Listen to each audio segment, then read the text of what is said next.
سب سے پہلے میں اپنی حاضری درج کرواؤں۔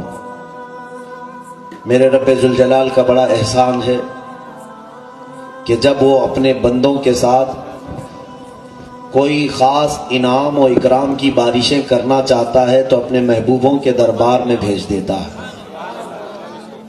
تو آج یہ میرے انعام کی رات ہے کہ مولا نے اپنے ایک محبوب کے قدموں میں مجھے بٹھایا ہے۔ سب سے پہلے اس پالنہار حقیقی رب ذوالجلال کا شکر بجا لاتا ہوں۔ میرے آقا احمد مختار رسول کریم صلی اللہ تعالی علیہ وسلم کا بے پایاں فضل و کرم و احسان عظیم، سلطان الاولیاء، معین الاولیاء، تاج الاولیاء، جملہ مشائخ جن کا قدم میرے سر کے امامے پر ہے اور انہی کی برکتوں سے زبان میں طاقت ہے۔ آج بحمدہ تعالی اس پاکیزہ منبر پر حاضری ہوئی، خصوصیت کے ساتھ سٹیج پر جلوہ بار شہزادہ فقیہ اعظم ہند حضرت علامہ مفتی عبدالقدیر صاحب قبلہ ادام اللہ اقبالہ، اور میرے کرم فرما حضرت مولانا خورشید عالم صاحب شہزادہ شاہی امام اور خود شاہی امام، اور موجود مشائخ منبر نور پر خصوصیت کے ساتھ خدام بارگاہ تاج الاولیاء۔ یہ سارے لوگوں نے مجھے جو یہاں پر عزت بخشی ہے، آپ کیا سمجھتے ہیں کہ کسی اجنبی کو یہ ساری چیزیں دے دی جاتی؟ اللہ اللہ اللہ، کسی بھی آئے ہوئے راہ چلتے ہوئے کو کچھ بھی اس طرح سے دے دیا جاتا ہے؟ یہ آج میرے لیے اتفاق کی بات نہیں میرے عزیزوں، یہ سارے پلان اور منصوبے اولیاء کے پورے پہلے سے طے ہوتے ہیں۔ آج کی بات ہے، ویسے میں کافی سالوں سے متمنی ہوں بارگاہ تاج الاولیاء میں حاضری کا، میں کافی پڑھ چکا ہوں حضور کو، باقی اور کچھ پڑھا ہوں یاد نہیں، لیکن اولیاء کو بہت پڑھا ہے۔ کیا کہیں بول میرے عزیزوں، ان کے قدم بوسی کے لیے میں کافی متمنی رہا۔ آج کی بات ہے، صبح ممبئی کی سرزمین پر کافی دنوں سے لوگ پورے ہندوستان کی سڑکوں پر نکلے ہوئے پروٹیسٹ کر رہے ہیں، پرامن احتجاجات ہو رہے ہیں، اور ہونے بھی چاہیے، اپنے حقوق کا مطالبہ کر رہے ہیں سارے۔ اس میں عوام اہل سنت علماء سے امید کی نظریں لگائی ہوئی ہے کہ علماء کیا کہہ رہے ہیں۔ علماء کی ایک بڑی ذمہ داری بھی ہوتی ہے۔ بہرحال قانونی پیچیدگیاں، پتہ نہیں کیا کیا مصلحتیں کچھ لوگوں کے ہاتھ سامنے آتی ہیں اور پھر گھروں میں بیٹھ جاتے ہیں، میں اس کا قائل نہیں۔ خیر، میں نے اعلان کیا اور ہمارے اعلان پر آج ہزاروں کی تعداد میں لوگ جمع بھی ہوئے الحمدللہ۔ ممبئی کی سرزمین پر ایک پرامن احتجاج آج ہی تھا صبح، کافی مرد و خواتین، بچے، بوڑھے، جوان، حتیٰ کہ دیگر مذاہب کے لوگ بھی اس میں شامل رہے۔ پرامن احتجاج کے بعد صحیح سلامت جب واپس آئے، کس کے لیے گئے تھے ہم؟ نہ اپنی شہرت کے لیے، نہ اپنی کرسی کے لیے، ہمیں اس سے کوئی غرض نہیں، لیکن رسول کریم صلی اللہ تعالی علیہ وسلم کے دین متین کی بات آ رہی ہے، میں اس کو بعد میں عرض کروں گا۔ میری تو خالص یہی نیت تھی کہ مسلمانوں پر آنے والی بلاؤں کے لیے آج ہی ہمیں میدان میں اترنا ہے۔ اترا، گھر واپس آیا، مشکل سے آدھا ایک گھنٹہ گھر میں وقت ملا ہوگا۔ ظہر کی نماز کے بعد فوراً ناگپور کے لیے روانہ ہوا۔ سفر بھر یہی سوچتا رہا، اگر میرا سڑک پر اترنا اور دین حق کے لیے آواز بلند کرنا مولا کو اگر پسند آئے تو ضرور مولا مجھے انعام دے گا، کیا کہیں، واہ یہاں نہ صحیح قیامت میں ضرور عطا کرے گا۔ واہ، کیا کہیں۔ دل میں یہ خیال تھا، اور سیدھے حاضری کے لیے جیسے ہی تاج الاولیاء کی بارگاہ میں پہنچا، قدموں کے پاس کھڑے ہو کر میں نے اپنی روح کو حاضر کر کے، سچ بتاؤں اولیاء کی بارگاہ میں حاضری کا ہمارا طریقہ ہی ہے، ہم ان کو حاضر و ناظر جانتے ہیں اور قبروں میں زندہ مانتے ہیں بے شک بے شک کہ وہ ہمارے قلب کی طرف توجہ کر رہے ہیں۔ صرف اور صرف اتنی التجا کی تھی کہ آج بڑی دور سے تھکا ہارا آواز بلند کر کے آیا ہوں۔ فاتحہ کے بعد باہر نکلا تو خادم بارگاہ نے میرے سر پر امامہ باندھا۔ اسی وقت مجھے احساس ہوا کہ میرا باہر نکلنا تاج الاولیاء تک بھی پہنچ چکا ہے۔ سبحان اللہ اللہ رب العزت نے یہاں سے مجھے وہ امامہ دیا، میرے امامے کپڑے کے، لیکن وہ جو باندھا گیا وہ ان کے قدموں کی برکت تھی۔ پھر میرے دل و دماغ میں یہ کوئی خیال بھی نہیں کہ اسٹیج پر تقریریں ہوتی ہیں، ہمارا مزاج اتنا نہیں ہے کہ میں بڑے بڑے اسٹیجوں کی تقریریں کروں۔ میں اپنے علاقے میں کام کرنا زیادہ پسند کرتا ہوں، لیکن میرے کرم فرما محسن ملت، محسن اہل سنت حضرت علامہ مفتی عبد القدیر خان صاحب قبلہ دام اللہ اقبالہ نے جو اعزاز مجھے یہاں پر اس ایوارڈ کے ذریعے سے نوازا، یہ بھی نہ میرے گوشے خیال میں تھا، کچھ بھی نہیں۔ اتنی دیر سے بیٹھے میں بارگاہ تاج الاولیاء کا شکر ہی ادا کر رہا ہوں کہ میں نے ایک چیز کی طلب کی تھی، آپ نے پتہ نہیں کیا کیا دینا شروع کی، سبحان اللہ سبحان اور یہ تو ابتدا ہے، ابھی پتہ نہیں کیا کیا ملے گا۔ اور سچ کہا ہمارے شاعر نے، جو یہاں بولا پھر وہ ہر جگہ بولا۔ بے شک کیا کہنا عزیزان گرامی، میں اولیاء کاملین کے اس مقدس دربار اور خاص یہ جو ممبر ہے آج کا، جشن غوث الورا اور جشن تاج الورا دونوں کے نام سے منسوب ہے، لیکن در حقیقت دن آج یہ دونوں شخصیتوں کے ایک عاشق کے چہلم کا بھی ہے۔ کیا کہنا نام مولانا خورشید صاحب نے جشن غوث الورا رکھا اور جشن تاج الورا۔ غوث العظم دستگیر کا بھی جشن ہے، تاج الاولیاء والملت والدین والشریعت والطریقت کا بھی دن ہے۔ واہ دونوں کے اجلاس ہو رہے ہیں، لیکن دن آج چہلم کا حضرت بایزید رحمت اللہ تعالی علیہ کا ہے، شاہی امام جنہوں نے اپنی زندگی کے 80 سال نہیں میرے عزیزوں، ہوش و حواس ملتے ہی ہیں 14-15 سال کے بعد، ہوش و حواس آتی ہی ہیں 14-15 سال کے بعد۔ میں نے ان سے سنا ہے کہ 14 سال کی عمر میں وہ امامت کے مصلے پر کھڑے ہو گئے اور پھر ان کی عمر 94 سال کی ہوئی۔ پتہ یہ چلا کہ ہوش و حواس کی ابتدا مصلے سے ہوئی اور انتہا بھی مصلے پر ہو گئی۔ کیا کہنے واہ واہ حق ہے ایک پاکیزہ لوگ جن کا ذکر قرآن میں آیا ہے، جو تلاوت میں نے کی ہے، رجال لا تلہیہم تجارت ولا بیع عن ذکر اللہ، اللہ کے کچھ بندے ایسے ہیں جن کو نہ تجارت مشغول کر پاتی ہے، نہ بازار ان کو اپنی طرف بلا پاتا ہے، وہ اپنی زندگی کا ہر لمحہ ذکر الہی میں صرف کر دیتے۔ بے شک بے شک زندہ انہی لوگوں میں سے وہ ایک بایزید تھے، بایزید بستامی۔ یقیناً میرے آقا صلی اللہ علیہ وسلم نے جو فرمایا وہ سچ ہے میرے عزیزوں، سمو ابناءکم علی اسماء آبائکم، فرماتے ہیں اے لوگوں تم اپنے بیٹوں کے نام اپنے بزرگوں کے نام پہ رکھو، اس لیے کہ ان کی تاثیر آ جاتی ہے۔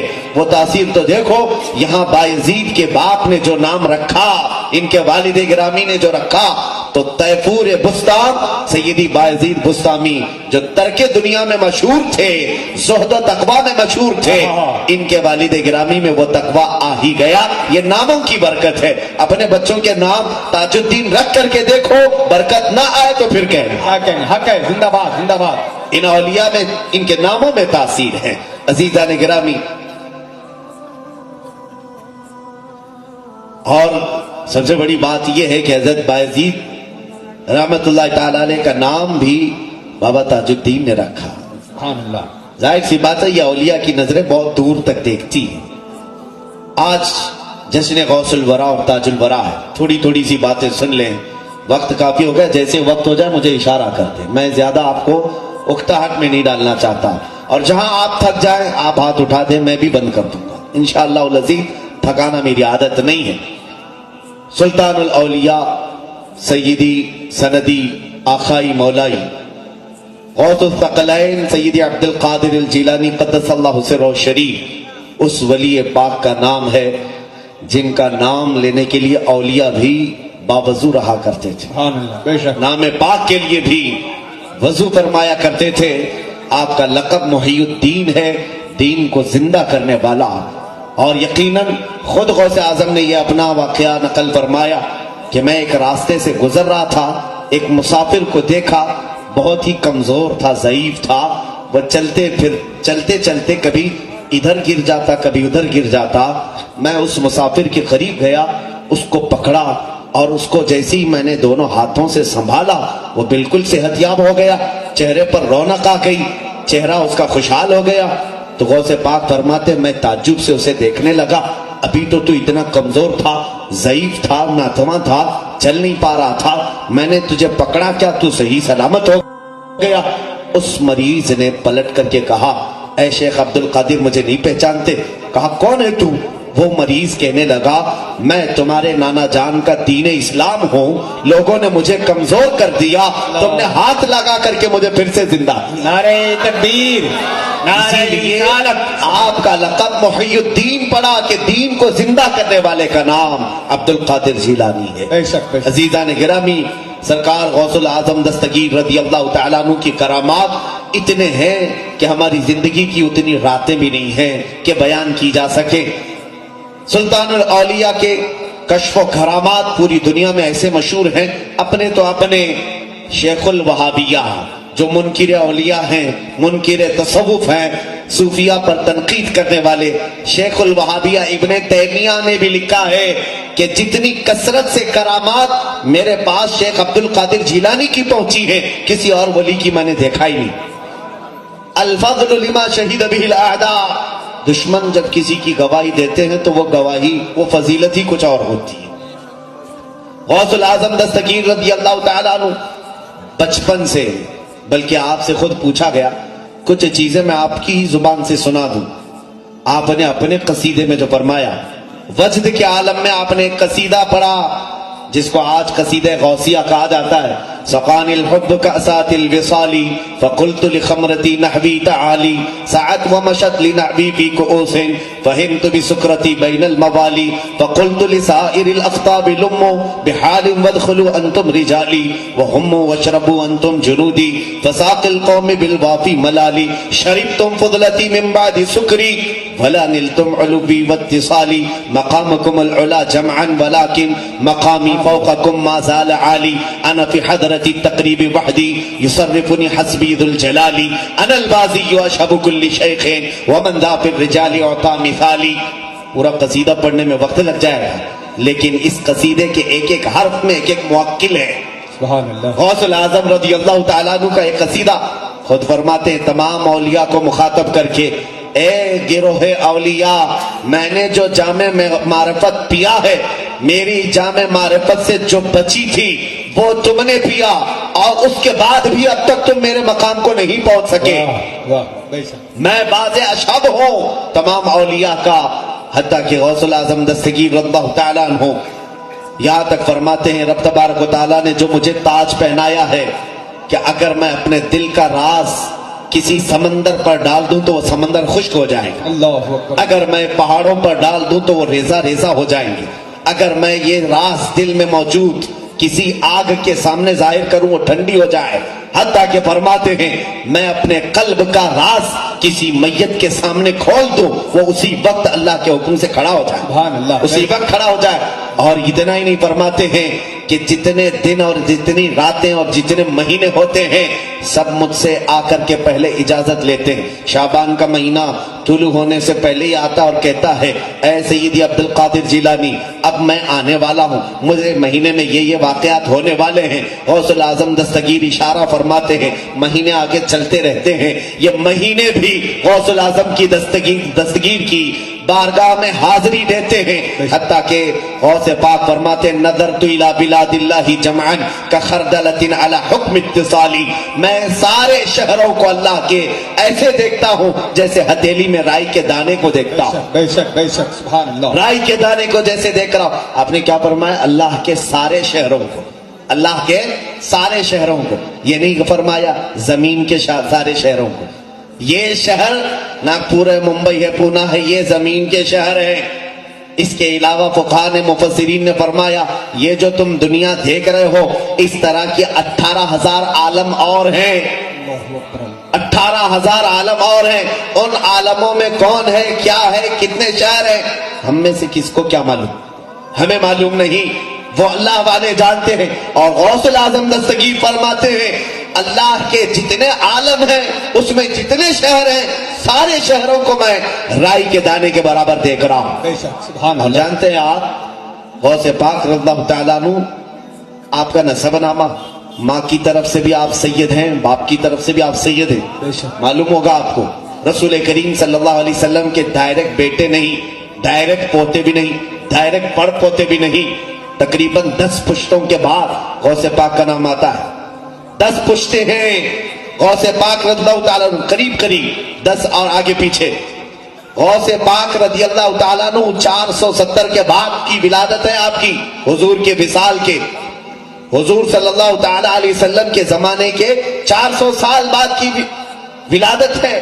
میں یہاں یہ کہنا چاہتا ہوں میرے عزیز، حضور کی اولاد میں سے 10ویں پشت میں آنے والا عبد القادر، 400 سال بعد آنے والا عبد القادر پوری کائنات کے شہروں کو ایک رائی کے دانے کے برابر دیکھتا ہے، تو پھر رحمت عالم کی نگاہ کا حال کیا؟ اللہ زندہ باد، بہت بے شک اس رسول مختار صلی اللہ تعالی علیہ وسلم کی نگاہ کا حال کیا ہوگا؟ پھر بھی لوگ کہتے ہیں انہیں پیٹھ پیچھے کا علم نہیں تھا۔ معاذ اللہ معاذ اللہ ظالمو، جاؤ کسی ولی کے پاس بیٹھو، تمہیں پتا چلے گا، ولی تمہیں پوری دنیا کا سکی سیر کرا کر کے بتا دے گا کہ ہماری جو نظریں ہیں یہ رسول مختار کے جمال کا ایک ذرہ ہے، اور ان کی نظروں کو مولا نے کیا کیا دکھایا وہ جانے اور ان کا مولا جانے۔ بے شک کیا کہنے حضرت، زندہ باد زندہ باد، بہت عزیزان گرامی وقار، غوث الاعظم دستگیر رضی اللہ تعالیٰ عنہ سے پوچھا گیا آپ کو کب پتا چلا کہ آپ ولی ہیں؟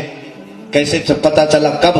فرماتے جب میں بچپن میں مدرسے جاتا تھا تو مدرسے میں ہر دیوار سے آواز آتی تھی افسحوا لولی اللہ، افسحوا لولی اللہ، ہر جگہ سے آواز آتی تھی اللہ کے ولی کے لیے جگہ کشادہ کر دو، اللہ کے ولی کے لیے جگہ چھوڑ دو، تو سارے لوگ ہٹ جاتے تھے اور میں بیٹھ جاتا تھا۔ اس وقت یہ احساس ہوا کہ اللہ رب العزت نے کچھ خاص عنایتیں مجھ پر فرمائی، حتیٰ کہ غوث پاک ماں کے پیٹ سے ولی ہیں، وہ پیدائشی ولی ہیں۔ بچپن کی بات آپ فرما رہے ہیں، دیکھیں یہاں پر تاج الورا اور غوث الورا دونوں کا انتخاب کیا کہنے کیسے ملاپ ہے ابھی میں آپ کو بتاؤں۔ اولیاء کی ایک خاص عادت یہ ہے دم زدن میں یہ ادھر سے ادھر ہوں، ادھر سے ادھر ہوں۔ کیا جہاں میں اہل ایمان مثل خورشید جیتے ہیں، ادھر ڈوبے ادھر نکلے، ادھر ڈوبے ادھر نکلے، اللہ ان کی حالتیں ہیں۔ غوث پاک رضی اللہ تعالیٰ عنہ فرماتے ہیں کہ بچپن میں چھت کے اوپر کھڑا تھا اپنے گھر کے، حاجیوں کے قافلے گزر رہے تھے، حج کے لیے جا رہے تھے، دل میں حسرت ہوئی میں بھی حج کے لیے چلا جاتا، ہم بھی تو حاجیوں کے قافلے دیکھ کر تمنا کرتے ہیں کاش میں بھی پہنچ جاتا۔ غوث پاک فرماتے میرے دل میں حسرت ہوئی، ابھی میری آنکھوں سے آنسوں کا قطرہ میرے رخسار پر آیا بھی نہ تھا کہ میں نے دیکھا عالم وجد میں خانہ کعبہ میرے گھر کے ارد گرد طواف کر رہا۔ خانہ کعبہ کو میں نے اپنے ارد گرد طواف کرتے دیکھا، یہ وہ کعبہ نہیں جو سیمنٹ اور پتھر سے بنے ہوئی کعبے کو، یہ اہل بصیرت کا کعبہ ہے جو اہل اللہ دیکھا کرتے تھے، وہ کعبہ اولیاء کے پاس جاتا تھا، اور غوث پاک رضی اللہ تعالیٰ عنہ نے اپنے بچپن میں دیکھا۔ اسی لیے امام اہل سنت نے ان کی شان میں یہ فرمایا ہے جہاں سارے اقطاب جہاں کرتے ہیں کعبے کا طواف، کعبہ کرتا ہے طواف در بالا ہے۔ نعرہ تکبیر، نعرہ رسالت، فیضان غوث اعظم، عظمت تاج الاولیاء، شان تاج الاولیاء، انوار تاج الاولیاء، مسلک اعلی حضرت۔ اسی طرح کی بات تاج الاولیاء کی بارگاہ میں بھی، تاج الاولیاء یہ مجذوب صفت اور اس طرح جس کو کہتے ہیں کلندرانہ عادت ہے، جسے دنیا و ما فیہا سے کوئی لینا دینا نہیں، لیکن در حقیقت انہی کی اس وقت حکومت بھی چلتی رہتی، حکومتوں سے بے نیاز، لیکن حکومتیں بانٹنے والی یہی، بے شک ان کی عادتیں ایسی۔ ایک صاحب مدراس سے آئے اور غریب تھے، تاج الاولیاء کے پاس، میں نے پڑھا کافی پہلے ہی، آ کر کے کہا کہ حضور حج پہ جانا ہے، آپ کے پاس بڑے بڑے سیٹ لوگ آتے ہیں، راجے مہاراجے آتے ہیں، کسی سے پیسے دلواؤ اور مجھے حج کروا دو۔ بہت سارے لوگ نظر و نیاز دیتے ہیں، وہ اتنی ساری نظریں آپ بانٹ دیتے ہیں، میرے حج کے پیسوں کا انتظام کر دو۔ مرید دیوانے ہوتے ہیں جو حقیقت میں ہوتے ہیں۔ پکڑ لیا، بابا نے کہا ٹھیک ہے رہ جاؤ، یہیں پر رہو۔ کئی دن گزر گئے، کئی نذرانے بھی آئے، اور جب جب نذرانے آئے پورے آپ بانٹ دیں۔ وہ صاحب کہتے ہیں میں دیکھتا رہا، موٹے موٹے پیسے والے سارے چیزیں آئے، سب غربا مساکین میں بانٹ دیتے، میرے ایک کا حج کرا دے تو بابا کو کیا ہوگا، کیا کمی ہوگی۔ حج کا مہینہ آ گیا، بلکہ فرماتے ہیں وہ صاحب فرماتے حج کا مہینہ شروع ہوا، سارے حاجی جا چکے تھے، اب حج کے دن بھی شروع ہوئے، میں تو مایوس ہوا اب کیا پہنچا ہے۔ لیکن جو کلندر کا کلندر ہوتا ہے وہ یقین ان کلندروں پر رکھتا بھی ہے۔ اس کے بعد وہ قدم پکڑتے اور کہتے ہیں اس سال کا حج تو چلا گیا، اگلے سال آپ پکا وعدہ کریں کہ مجھے بھیجیں گے۔ تاج الدین بابا رحمت اللہ تعالی علیہ مسکرائے اور اس کی پیٹھ پر ایک زوردار تھپڑ رسید کیا، پیٹھ پر مارا، آنکھ بند ہو گئی۔ فرماتے ہیں ایک نیم کے درخت کے نیچے میں بیٹھا تھا، اچانک میں دیکھتا ہوں کہ میں عرفات کے میدان میں پہنچا ہوں، عرفات کے میدان میں پہنچا ہوں، سارے حاجی احرام میں ہیں، میں احرام کے حالت میں ہوں، حج کے ارکان میں ادا کر رہا ہوں، تلبیہ پڑھا، کنکریاں مارا، طواف کیا، اور پھر میں نے جو ارکان حج تھے پورے ادا کیا، یہاں تک کہ سارے حاجی واپس آنے لگے۔ اس میں پتہ نہیں کتنا عرصہ بیت گیا، دل بھر کر کے میں نے طواف کعبہ کیا، دل بھر کر کے زمزم پیا، ساری چیزیں کیا، اور اس کے بعد زمانہ بیتنے لگا۔ اچانک بابا تاج الدین رحمت اللہ تعالی علیہ میرے پاس آئے اور پھر سے ایک تھپڑ رسید کیا، میں اسی نیم کے درخت کے نیچے سویا ہوا ہوں۔ فرمانے لگے کب تک یہاں پڑا رہے گا، حج ہوا چل باقی آگے آگے چل۔ اللہ اللہ، زندہ باد زندہ باد زندہ باد۔ وہ صاحب خود فرماتے ہیں میں اس راز کو نہیں سمجھ پاتا تھا، میں تو سوچتا تھا کہ کوئی نذرانے والا مجھے حج کو پہنچا دے، لیکن ان اولیاء کو نہ مال کی ضرورت ہے نہ نذرانوں کی ضرورت ہے، ان کی نظر ہی اتنی کافی ہے کہ ناگپور میں بیٹھے تو خانہ کعبہ تک بھی پہنچے۔ بے شک، زندہ باد زندہ باد، حق ہے۔ یہ تاج الورا اور وہ تاج الاولیاء، یہ تاج الاولیاء اور وہ غوث الورا، یہ اولیاء کاملین کے مقامات ہیں میرے عزیزوں۔ میں تھوڑی باتیں سلطان الاولیاء کی ذات پاک پر عرض کر کے آگے رخصت ہوتا ہوں۔ سرکار غوث العظم دستگیر رضی اللہ تعالیٰ عنہ اپنے زمانے طالب علمی کو دیکھیں، دونوں بھی شخصیتوں کے لیے ایک کامن چیز ملتی ہے۔ غوث پاک شریعت اور طریقت کے سنگم تھے، اسی طرح تاج الدین بابا رحمت اللہ تعالی علیہ شریعت اور طریقت کے سنگم تھے۔ شریعت بھی آپ کے ہاں ہے، طریقت بھی آپ کے ہاں ہے۔ اگر شریعت نہ ہوتی تو کبھی مفتی عبد الرشید رحمت اللہ تعالی علیہ کو اپنے یہاں نہیں بلاتے، نہ ان کو مسند افتاء پر بٹھاتے۔ وہ جاہل ہیں جو مشہور کرتے ہیں کہ اولیاء کا شریعت سے کوئی تعلق نہیں، وہ خود ہی جاہل ہیں۔ اولیاء کاملین تو حقیقت میں شریعت کے سمندر ہیں۔ امام غزالی فرماتے ہیں ما کان اللہ من ولی جاہلا ولو کان لعلمہ اللہ اولا، اللہ کا کوئی ولی جاہل نہیں ہوتا۔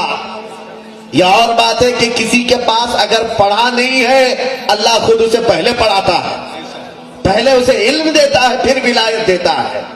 تو کسی ولی کے بارے میں یہ مت سمجھنا یہ کسی مدرسے کو نہیں گئے، کسی کے پاس مولانا کے پاس نہیں بیٹھے۔ اللہ رب العزت بعض اولیاء کو علم لدنی عطا فرماتا ہے۔ تاج الدین رحمت اللہ تعالی علیہ شریعت کے اور طریقت کے سنگم تھے، اسی طرح سیدی غوث الورا سلطان الاولیاء شریعت اور طریقت کے بحر ذخار تھے۔ یہاں سے یہ پتہ چلتا ہے سچے اولیاء کے عاشقین وہ ہیں جو شریعت کو بھی پاس رکھتے ہیں، طریقت کو بھی پاس رکھتے ہیں۔ بے شک بے شک۔ ایک بات یاد رکھیں، کچھ لوگ اگر گمراہ کریں کہ نہیں طریقت کی طرف مت جاؤ صرف شریعت دیکھو، وہ فاسق بنا دیں گے تمہیں، فاسق بنا دیں گے۔ جی جی، امام مالک رحمت اللہ علیہ نے فرمایا جو صرف شریعت پڑھتا رہا اور طریقت کی کوئی بات نہیں سیکھا وہ فاسق ہو جائے گا، اور جو شریعت کو چھوڑ کر طریقت کی بڑی بڑی باتیں پڑھنے کے لیے آیا تو وہ تو زندیق بن جائے گا، شیطان بن جائے گا، شیطان اسے گمراہ کر دے گا۔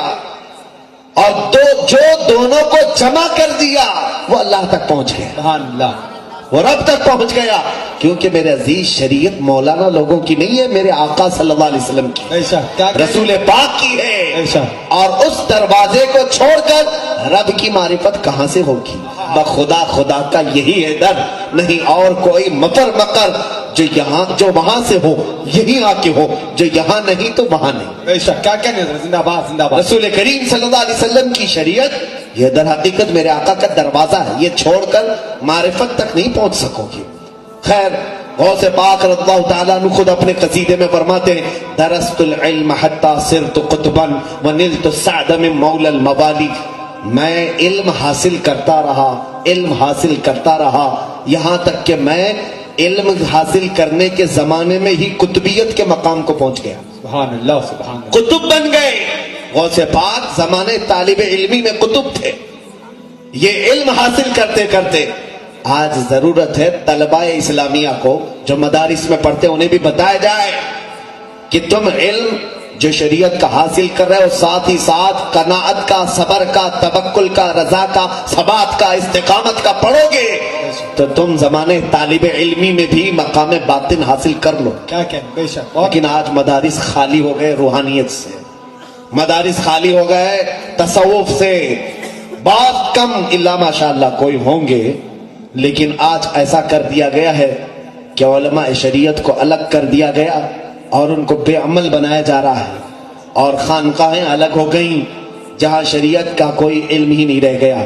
میرے عزیزوں، یہ دونوں کے جمع کرنے کی آج بھی ضرورت ہے، جیسے حضور تاج الاولیاء نے اپنے آستانے پر جمع کیا۔ کیا کہنے، بہت اچھے بہت اچھے بہت وہ طریقت کے بحر سقال ہیں، بے شک وہ معرفت کا جام بھر بھر پینے نہیں پلانے والے ہیں، بے شک۔ اس کے باوجود فقیہ اعظم ہند کو اپنے دربار میں بلا کر کے رکھا، ہائے ہائے واہ، بلا کر کے رکھا بہت اچھا، اور ان کو نوازتے بھی رہے۔ بے شک فقیہ اعظم ہند نے اپنی زندگی بھر افتاء کی مسند سنبھالے رہے، اور شہر ناگپور اس وقت مرکز تھا اس طور پر کہ بڑے بڑے علماء فقہ میں مفتی عبدالرشید رحمۃ اللہ علیہ سے رجوع کرتے تھے۔ آقا حضرت زندہ، نعرہ تکبیر، نعرہ رسالت، فیضان تاج الاولیاء، فیضان حضور فقیہ اعظم، زندہ باد زندہ باد۔ ابھی حضرت سے میں ملاقات کیا، مفتی عبد القدیر خان صاحب سے، پہلی ملاقات میں نے کہا کہ آپ کے والد اور آپ کے باپ کی کتاب پڑھے بغیر آج یہاں کوئی مولانا بھی نہیں بنتا، کوئی عالم بھی نہیں بنتا۔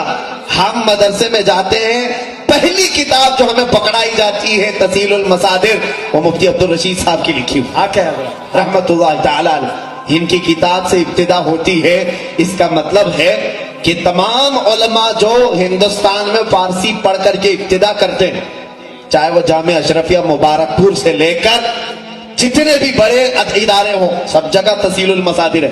علماء پڑھے ہوں گے نا، جی حضرت جی، سارے پڑھے ہوں گے، سارے علماء ہندوستان کے، ان کو یہ جاننا چاہیے کہ ہمارے علم کی ابتدا تسہیل المصادر سے ہوئی۔ اس کا مطلب یہ ہے کہ فیض تاج الاولیاء سے علماء کی شروعات ہو رہی ہے، ارے کیا کہنے حضرت، زندہ باد۔ علماء کی شروعات تاج الاولیاء کے فیض سے شروعات ہو رہی ہے، اور یہاں سے جب شروعات ہو رہی ہے تو پھر آپ دیکھیں کہ اگر ان کے دربار سے کوئی عالم وابستہ ہو گیا، اختتام کو تم کہاں سمجھ پاؤ گے، اللہ اللہ، انتہا کو کیا سمجھ پاؤ کیا گے؟ کہنے حضرت، بہت اچھا۔ عزیزان گرامی، مجھے فخر ہے اس بات کا، پڑھا ہوں کتاب تسہیل المصادر، لیکن مجھے یہ یقین ہے کہ تسہیل المصادر اگر مفتی عبدالرشید خان رحمۃ اللہ تعالی علیہ کی لکھی ہے تو ان کے ہاتھ پہ جو قلم تھا، قلم ان کا تھا، سیاہی تاج الاولیاء ہے۔ ارے زندہ باد زندہ باد زندہ باد۔ اسی لیے وہ کتاب اتنی مقبول ہے، اتنی مقبول ہے، میں خود سینکڑوں کو پڑھا چکا ہوں، میں پڑھائی نہیں پڑھا چکا ہوں، آج بھی پڑھا کر کے آیا ہوں، آج بھی وہی کتاب پڑھا کے آیا ہوں، پہلے مستقبل کا بیان آج پڑھا کر کے آئے ہوں۔ میرے عزیزوں، یہ تقریباً فیض تاج الاولیاء پورے ہندوستان کے مدارس میں پھیلا ہوا ہے۔